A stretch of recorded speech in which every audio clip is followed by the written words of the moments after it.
I love the saying, and I've written about this, that I'm a body on the body of the earth. And so while our false self often thinks we're just these like talking heads with great ideas and personalities that everyone needs to know about, uh, our ecological self recognizes that we're just one being, one beautiful being around, among so many beautiful beings. And when we start to have relationships, particularly with the ecological self, with other non-human beings, we actually extend our boundaries and we might start feeling affection and affinity and even love. So welcome, Jeanine. It's so good Oh, to have you here. oh, thank you. So I know that I've obviously had the pleasure of being in two different certificate courses with you, the ecotherapy course and the ecopsychology course at Yeah, Pacifica. yeah, And I know that you love to start with the centering. yeah. And so I would love to just Oh, open the space and if you'd like to center us before we get started. I would love that. And yeah, if we can just whatever feels right in terms of closing eyes or just gently relaxing them and not staring at any being and dropping into our bodies, our breathing, letting our breath come deep within our bellies, feeling our sit bones against our chairs if we're sitting, and possibly our feet making contact with ground. Letting our arms be relaxed, either on our laps or on our armrests.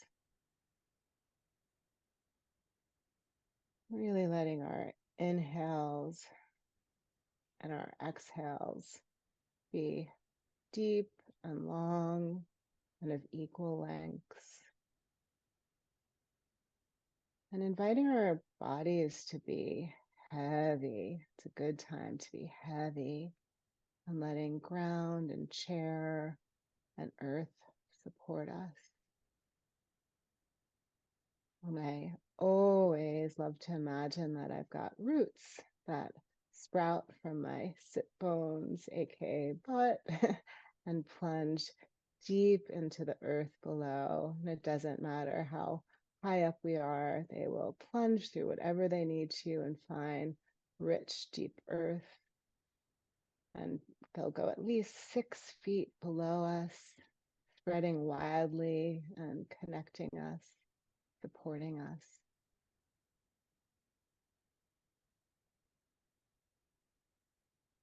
And then just being mindful of our bodies and letting them be upright, but not too taut. Maybe shrugging up shoulders and letting them melt down our backs, even wiggling a little bit. And our neck elongated with our chin slightly tucked. And I always appreciate stretching out my mouth and tongue. Even, yeah. Oh, it carries so much. And then the metaphorical dust just being blown out of our third eyes. And just as we have those roots deep below us, I like to imagine that I've got beautiful branches that sprout out of my crown and reach to the skies above.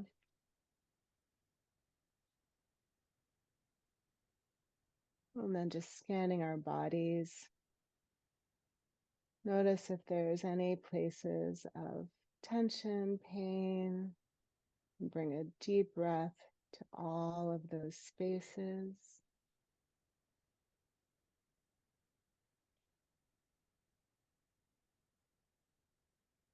And then just a moment to let one emotion surface. Doesn't matter what it is.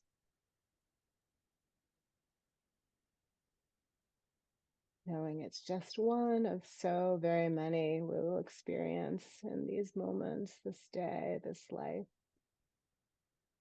Honoring this, letting it drop. Just a final deep breath together.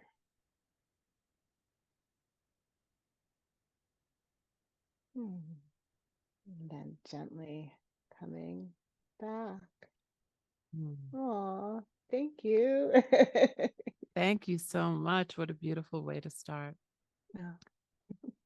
So I'd love to ask you, who are you now? Who were you? And how did you get to where you are as an author and teacher of these beautiful practices of ecotherapy and ecopsychology? Oh, yeah. What a wonderful question. Because I think if you any day, it might be a different response. Right now, I'm feeling very much a daughter. I spending a lot of time with my mother these days, and also with a lot of my great mentors and elders in my life, and just feeling that sense of lineage. And I was born in New York City in the Bronx in the 70s. And I was always just very curious. And also, um, early in my life, my parents moved my brother and I into kind of an all-white community.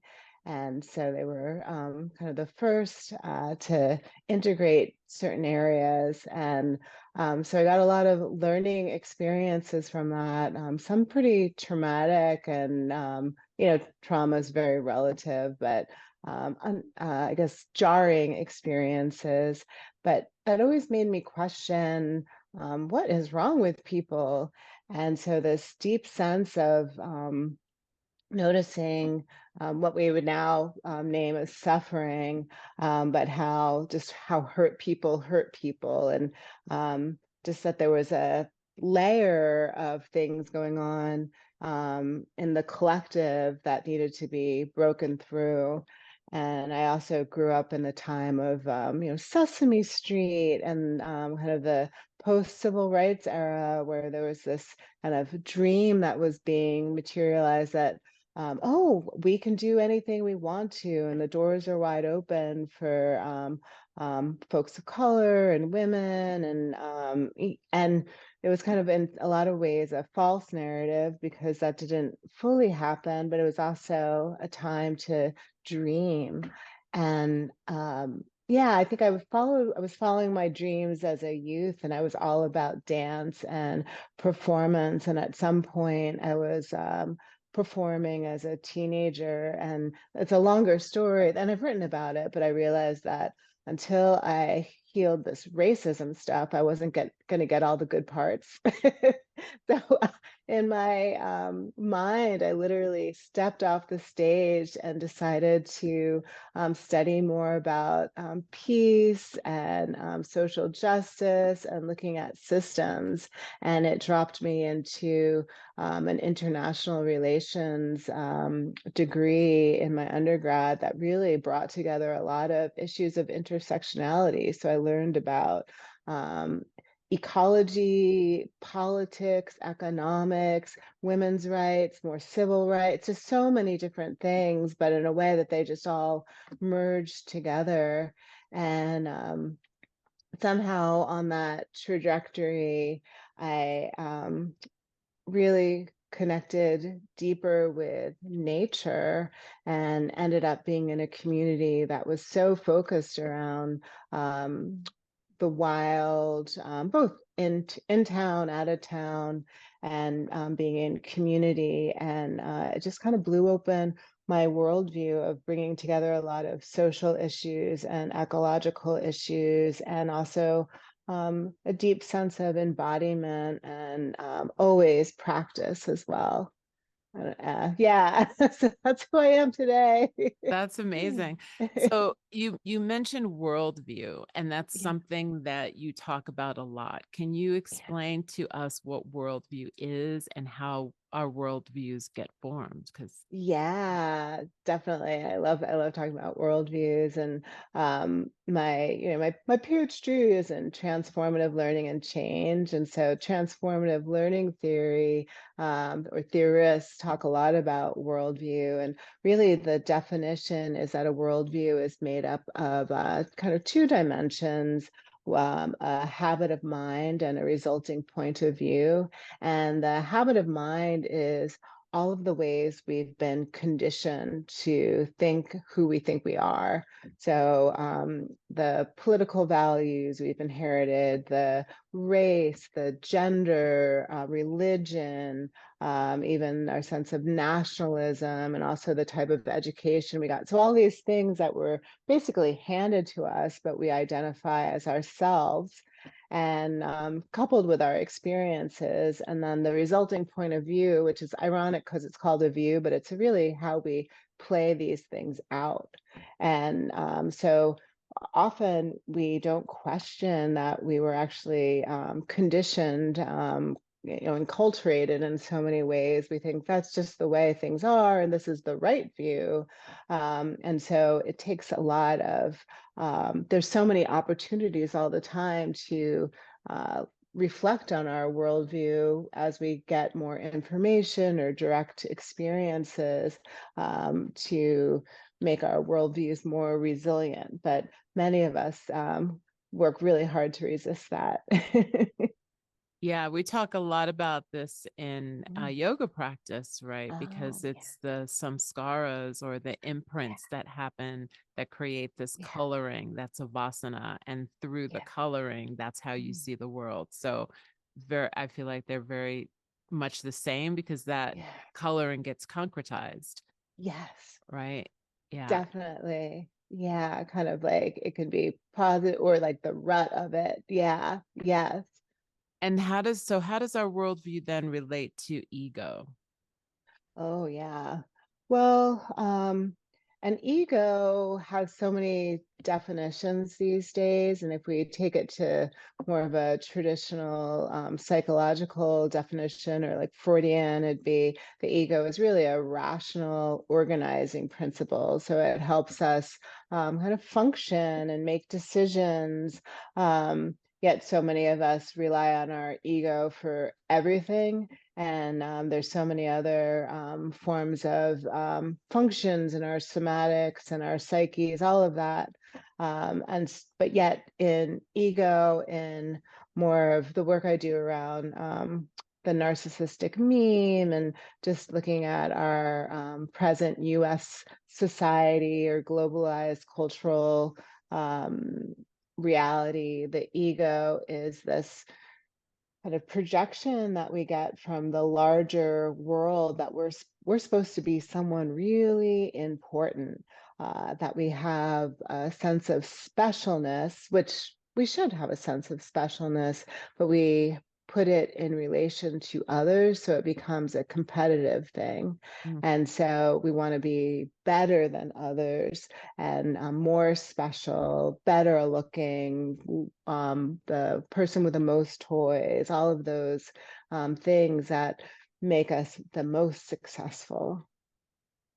Yeah. So you said the word narcissism, which is in the title of your book, this idea of the collective narcissism. And I also feel like narcissism is a word that is kind of thrown around a lot. Like, oh, my ex was a narcissist, and that could be true or not true, but we never think about it as it relates to ourselves, I don't think, and as it relates to the community and the collective as a whole. So when you talk about collective narcissism, can you tell us what that means to you? What is collective Sure. narcissism? Yeah. And oh, yes, I should be able to answer this really quickly because I wrote a book about this. But it's just a lot of unpacking.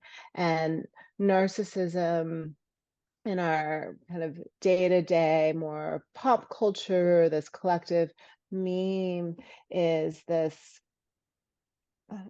and I'm very US centric, and so I see it so much in US culture, and so we're the best in that. But it really goes hand in hand with a lot of Western or consumerist type values. And so narcissism, again, it's what I was talking about in terms of this expectation that we should be so special, so number one, this fierce individual. And it really mirrors so much of the Western US values. And so narcissism and the studies of narcissism, and there's something different between collective narcissism and narcissism versus extreme narcissism or narcissistic personality disorder, which is really a classification and there's a scale that a 1 to 10 scale. Dr. Craig Malkin and others talk about it, that all of us are narcissists, and it's actually healthy to be so. And we don't want to be on the low scale of narcissism at a 1, because that's where we have really no ego and no kind of putting ourselves out there and love of the self. But we don't want to be a 10 where our needs and our self-importance comes above others. So we want to be, you know, a 4 to a 6 in that range. Yet we're seeing from political leaders to, you know, movie stars to our bosses to ourselves, where we're just so self-addicted. And I think about social media, and you know, both of us use it as part of our work, and most people do, or so many things where we can spend all day promoting our stories of self and how just wonderful we are. And it's really a false narrative. Of course, we're wonderful, but it's just this constant kind of selling ourselves, making these positive images of self and not really being authentic. And so it's an epidemic where, especially people who have grown up in, I would say, well, almost all of us now, kind of post World War II, moving on, but even the younger, most recent generations that have grown up in these kind of social media, consumerist lifestyles, you wouldn't know that this is a thing because this is all there ever has been. And the generations before us who maybe didn't even watch TV, or there was no internet, wasn't so self-consumed in that.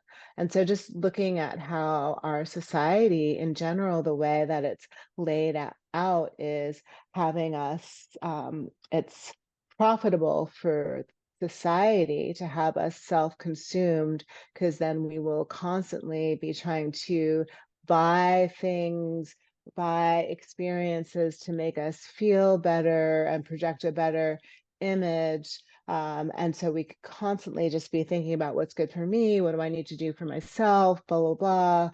People need to know how important I are. And so we have very little time to be compassionate towards other people, and also probably no time to worry about the ecological crisis and our social crises and all of the things that are going on in the world.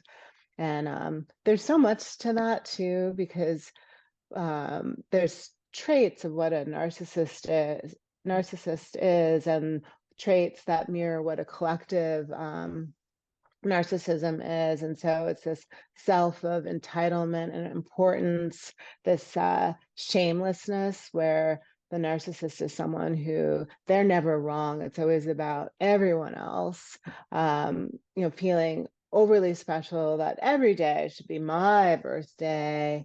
This sense of not really being able to have compassion for others. And that's one of the really important parts around narcissism, is recognizing that a narcissist isn't just a inherently jerk person who was born as, you know, a jerk. It actually is about a deep wound that happened to someone. And so I love the saying, you know, what happened to you? What's your story? Because someone who has narcissistic personality disorder, extreme narcissism, didn't get the attention and nurturance they needed as a child. And so they had to create a false reality and a false self in order to function. Mm-hmm. And then how does that differ from the collective narcissism? Yeah. And so with someone with narcissistic personality disorder, they really have a cluster B disorder where they're so locked into this kind of safe, fictitious world that they created.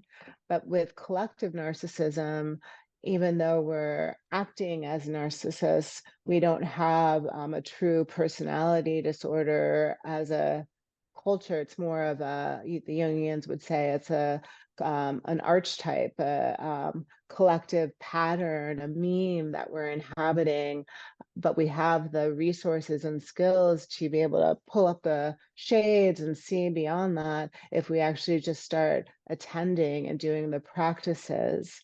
And um, in terms of collective narcissism as well, when I was talking about the wound that happens with someone who's an individualist, narcissistic personality disorder person, they had a wound with their primary caregivers.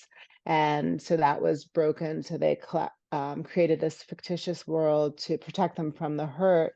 And when we're talking about collective narcissism, from my main areas, ecopsychology, and looking at how most of us didn't grow up with the rites and passages, the earth-based connection. And so our primary caregiver in the biggest sense is earth. Earth is mother. And when we break that connection, which we've done in definitely Western civilization and corporate globalized reality, we've lost all of that. And so instead, we've replaced Mother Earth with this marketplace mentality. And so we're in this system swirling around, thinking it's a real thing. And it is real, but it's not true. Mm-hmm. So I want to take a moment to have you define ecopsychology Oh, and the sure. assumptions that ecopsychology makes as a Yeah. like first part. And then maybe Yeah. the second part of the question is Mm. how does this relate to indigenous wisdom? Sure. Yes. And um, yeah, maybe I can even go to the second first. However you And want. yeah, and the, quote unquote father of eco psychology is Theodore Roszak, who really started writing about this and decades ago, but especially in the early 90s, a lot of his groundbreaking work came out. And he's been quoted as saying, once upon a time, all eco psychology was basically indigenous wisdom. But eco psychology, the field, has come about in a large part because Western peoples have broken their earth-based traditions and were wounded, and hurting everyone else. And so this goes back to the four assumptions of eco psychology. And the first is, and so eco psychology is really looking at how our separation from nature is causing illness to not only ourselves, but all beings, all planetary Earth systems. And the first assumption is that the planet is calling for healing. And I think almost everyone at this point can recognize that we're in a planetary ecological crisis. And I don't need to even break down all the statistics or the thing. People know, and it's a real issue that we're seeing on the day to day. And then the second assumption of eco psychology are that humans are calling for healing. And we often look at all of these individual, whether they're diagnoses or patterns, of seeing so many people that are depressed, very ill, um, under addictions, whether it's uh, drugs or alcohol, codependent relations, addictions to technology. There's so many different addictions that can be named. And then we're also seeing so much human violence. We're seeing a lot of apathy towards what's going on. And of course, we're seeing such large scale levels of displacement of peoples, people being unhoused, poverty, war. Yeah, the list goes on, and it's just heartbreaking.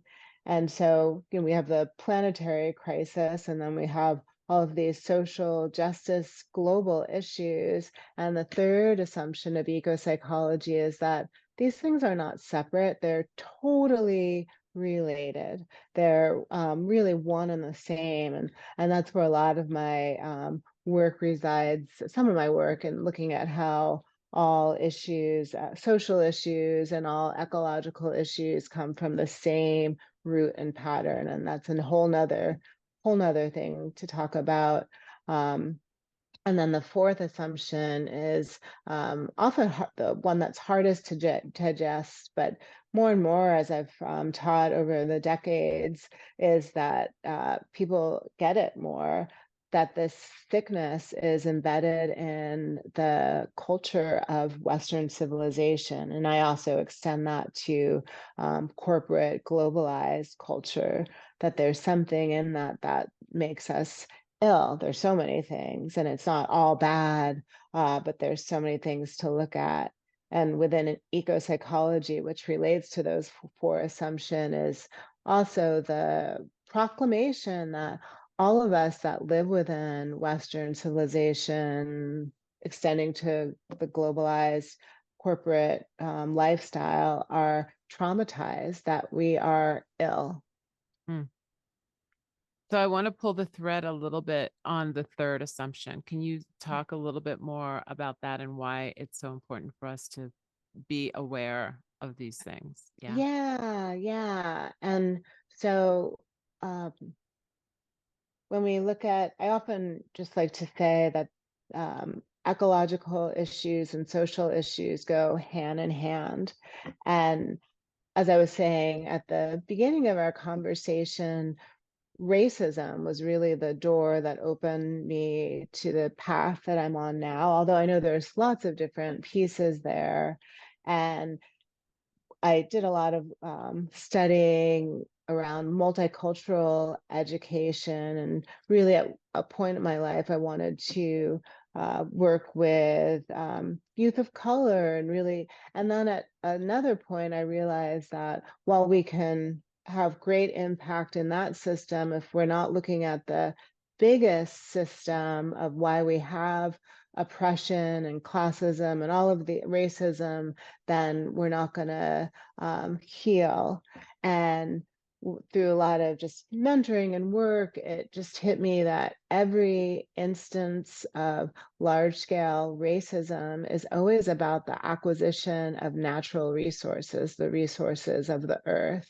And we can break it down in US terms when we look at First Nations people in North America, and that they were displaced, divested from their land, and have experienced so much trauma from the process of colonization, because it was about taking lands, taking these uninhabited, unowned lands in order to make profit from white settlers. And we can also look at enslaved Africans were taken forcefully, indigenous folks, to come to the US and the Americas in general, to work the land for no pay. So enslaved to work the land, so another resource. And we can look at it for other populations as well. Definitely Chicana, similar story to Native American peoples in the US. They were already here and have been used nonstop for working the land. Come when it's convenient, leave when it's not. And similar for a lot of Asian Americans descended from they even use the former slave ships to bring Asian folks to work the land, build railroads, farm, all of that. And so by eradicating racism in the US, while it can be liberating, it's really then just opening up channels for all of us to then exploit the global South. And so we actually have to put this all together and understand how these interlocking systems work if we're really wanting to heal a lot of these issues. Mm. So you talk about in your book the false self, Mhm. which I think is really important for us to understand what that is and how we can maybe recognize it within Yeah. ourselves. You have a story about the tree stump, whether you want to share that one or not, but Yeah. I'd love to have you talk about the false self because I think it's Yeah. obviously these things are all connected. Yeah. Oh gosh. And I'll have to, yeah. Well, the false self is something, particularly within ecopsychology, but even in going back into more traditional psychology, that when we have this break with our primary caregivers, and so even going back to narcissistic theories or attachment theories, when we have this break of trust, damaged trust with our primary caregivers, and including Mother Earth, we no longer have that support and nurturance to be our authentic selves. So we create a need to be seen, and we project images that we want to be perceived of, that we project outwards, and that we're hoping to receive the attention we so deeply long for. So we create this false self.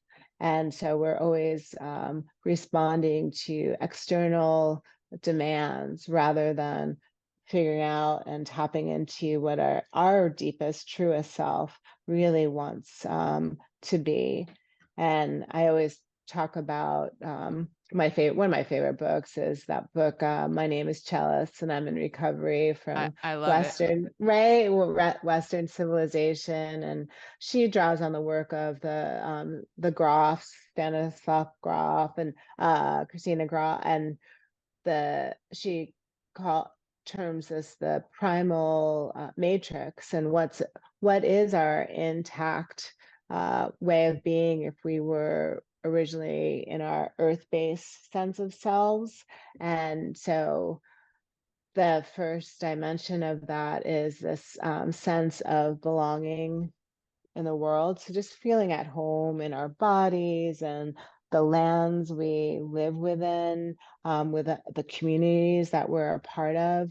And the second dimension of that, which I think relates so much to this sense of self, is having a unique calling in life.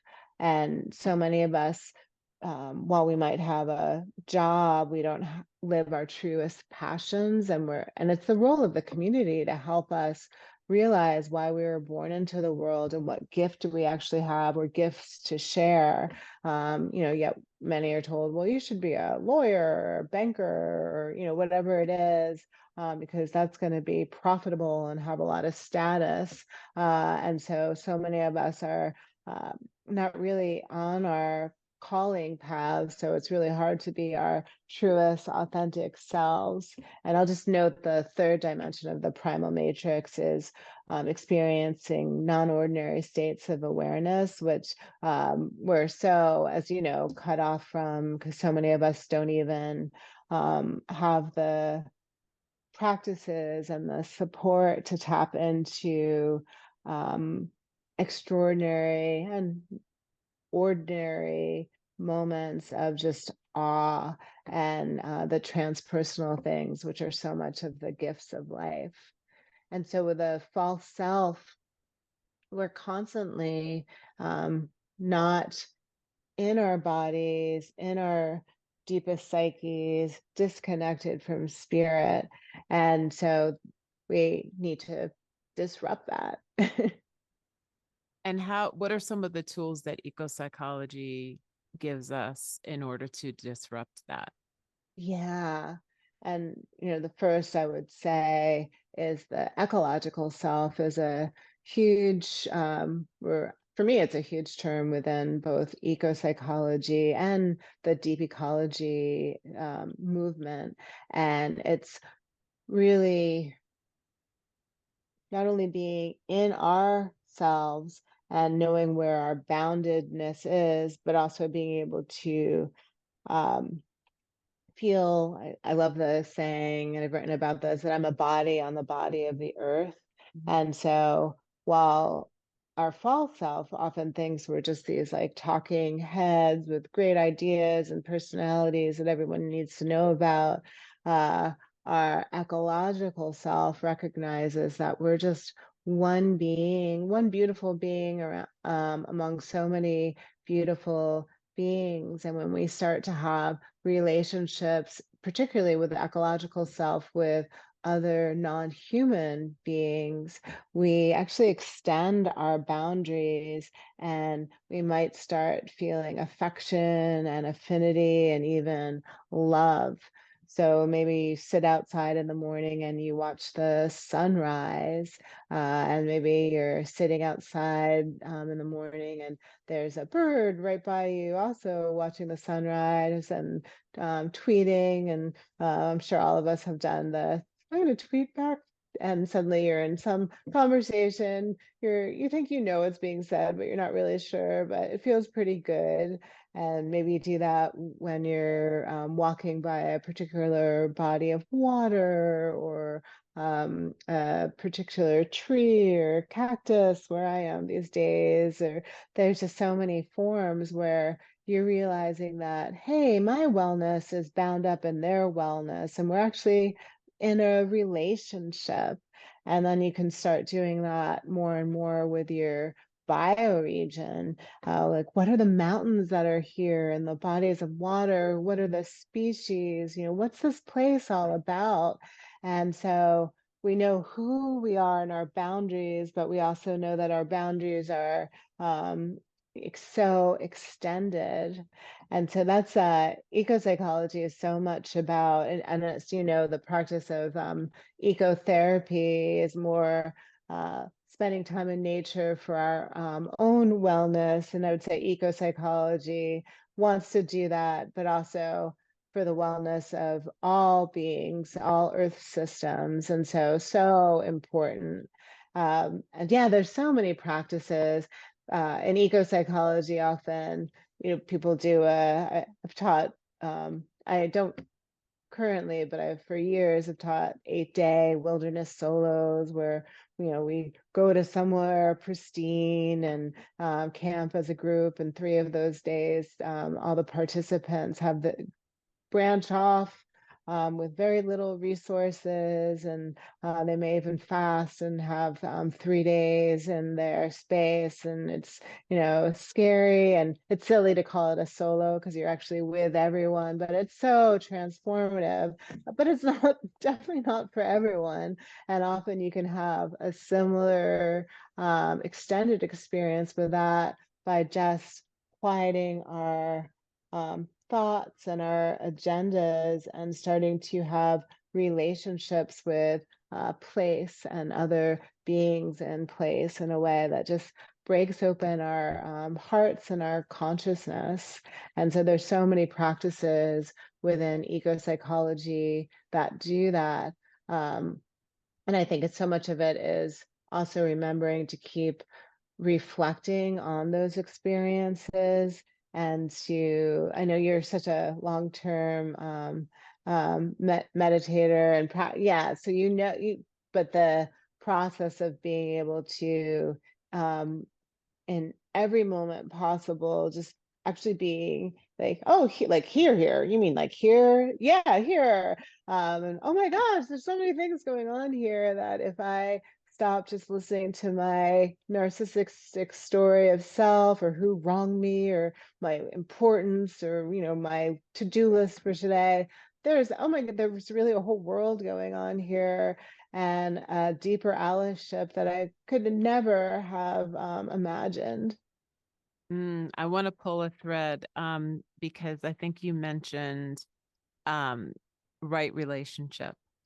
And so I want to just highlight or have you highlight the importance of reciprocity and right relationship as it relates to ecopsychology and also the healing of the collective. Yeah. And, that's like the heart of it all, right? And I think that goes back to your initial question with asking about ecopsychology and its relationship to indigenous wisdom, and indigenous cultures all over the world have and particularly earth-based indigenous traditions. It's all about kinship and reciprocity. There's a saying, all my relations, that um, everything is, not everything, every being is kin, is family. And so we need to respect and give. And when we do, it also comes back to us. And then we can translate that into more Western terms. And I think about Martin Buber's work with I, thou, instead of, and I think it was Thomas Berry, the ecological philosopher, would say, stop thingifying every being. That we often think that non-humans are things. And there's a whole, within ecopsychology and ecofeminism, all these different ecological theoretical work of what happened when we silenced nature, we silenced women, we're still silencing nature and women, and we silenced people of color. And looking at all of that, how we've silenced so many dimensions of the living world, and in a way that we've broken kinship and our reciprocity to all beings. And so when we can shift all of our lenses, not only our thinking lenses, but our actual feeling lenses, our dream world lenses, like all of it, our body, all of that, to be in relationship, right relationship, everything. I mean, just everything shifts. I mean, every day I'm just fascinated on how much, if I keep attending to that, how much keeps shifting. And like, oh my goodness, I'm just a little baby in all of this. Mm. Now I have another thread to pull Yeah. because Yeah. you mentioned dreams, and Yeah. this podcast is a lot about resting and Oh, dreaming and sleeping and the land. Um, how you mentioned that this dimension of dreams and relating this to earth and ecopsychology, and tell us more.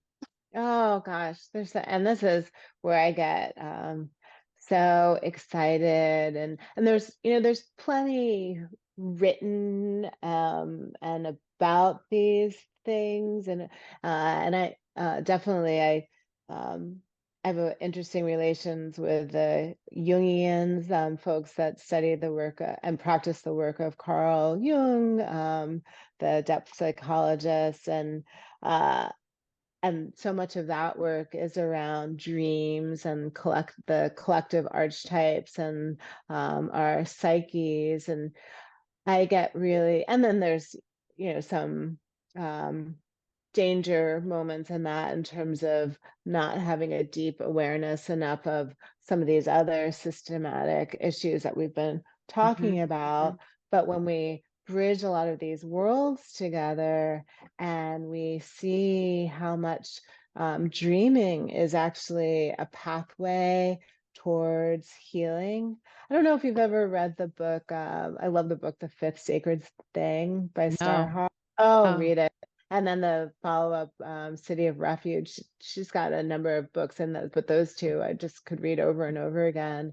But there's these elder women in this kind of fiction world that their job as holding counsel for the community is so much about just dreaming. And I'm always like, oh, I could definitely do that job. Like, I would love that job.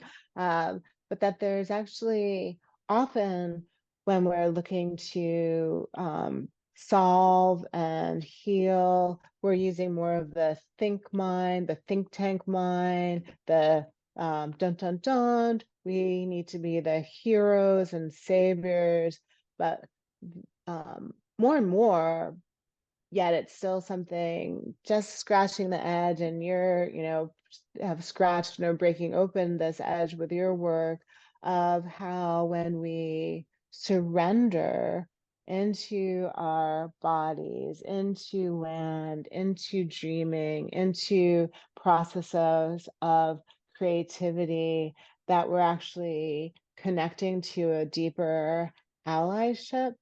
And so the solutions we need and the communities that we need for healing, often the work is happening there. And it's all connected because it's also in the very, material world, but the matter of the literal world of the day to day and the politics and the economics and our jobs, all of that is also, there's places of meeting in the with the transpersonal dream world where bigger work is happening.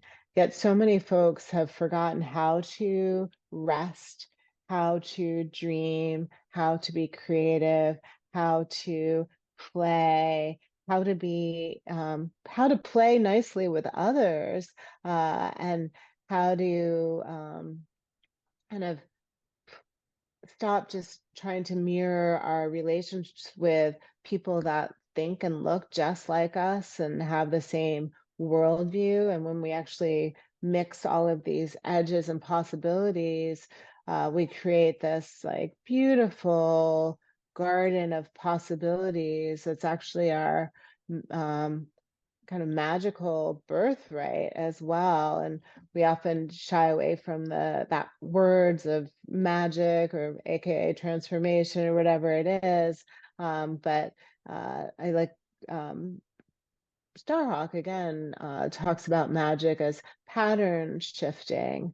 And I know the work of David Abrams talks a lot about magic in terms of being shifting our perceptions. And so I mean, dreams, you can't help but do that.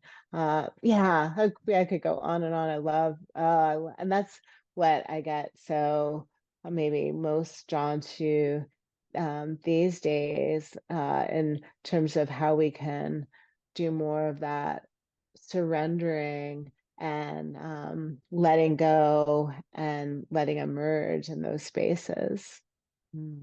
Thank you so much. So I have one last question around the word psychology and the eco-psychology and how that does or doesn't relate to psychology as we typically think about it.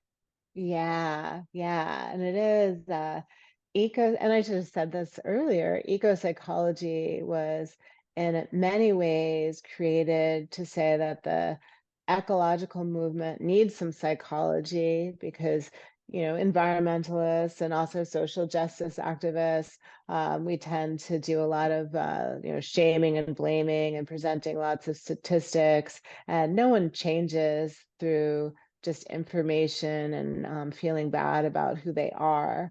And so working through our psychologies is really important. Yet at the same time, eco psychology was also a critique and counter movement to Western psychology, which really focuses on the individual self. And so all of our issues are always about, what was your relationship with your father or your mother, or, your various individual traumas. And so many of us, and I mean, I think everyone should go to therapy at some point in their lives, but it doesn't have to be, I mean, maybe for some people it needs to be a lifetime event, but often therapy can get locked into this one-on-one privatized relationship where you have to pay someone to heal.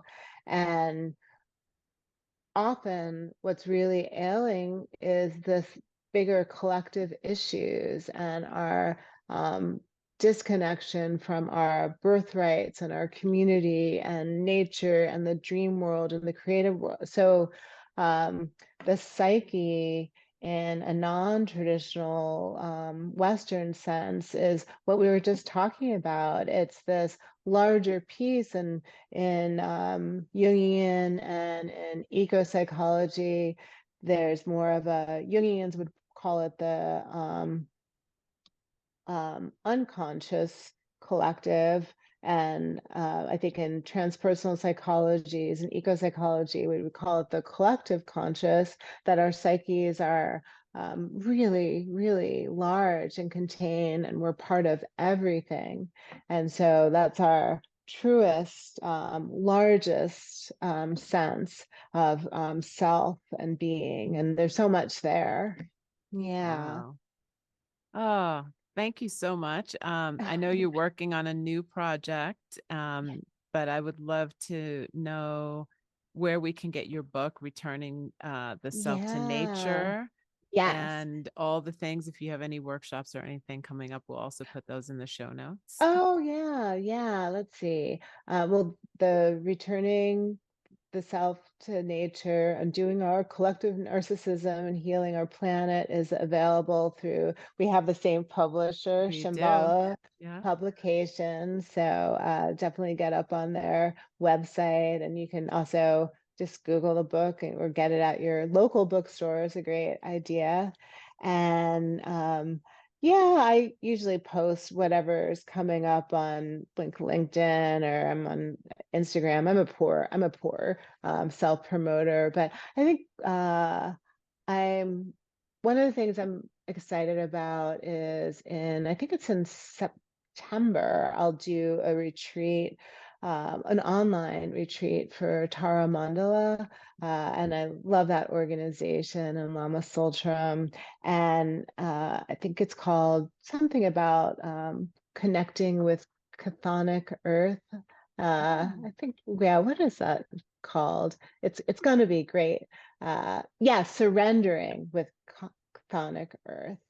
Mm. And you can get onto the Tara Mandala website and check that out. But I know I have other things that I'll be doing as well. But yeah, if you want a deeper dose, and then of course I teach the co-teach the advanced ecopsych certificate at Pacifica, and then my main job, besides being a dreamer and all of those things, and writing, is I'm a professor at CIIS, and I teach in the transformative studies PhD program. And so you can always just look at my CIS profile as well.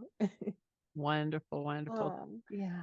Thank you so much. It's been so enlightening. Everybody go out and get the book, and Oh, thank let's you. start to heal the planet together. Yes, and thank you so much for all the healing work that you're doing. Thank you. Thank you.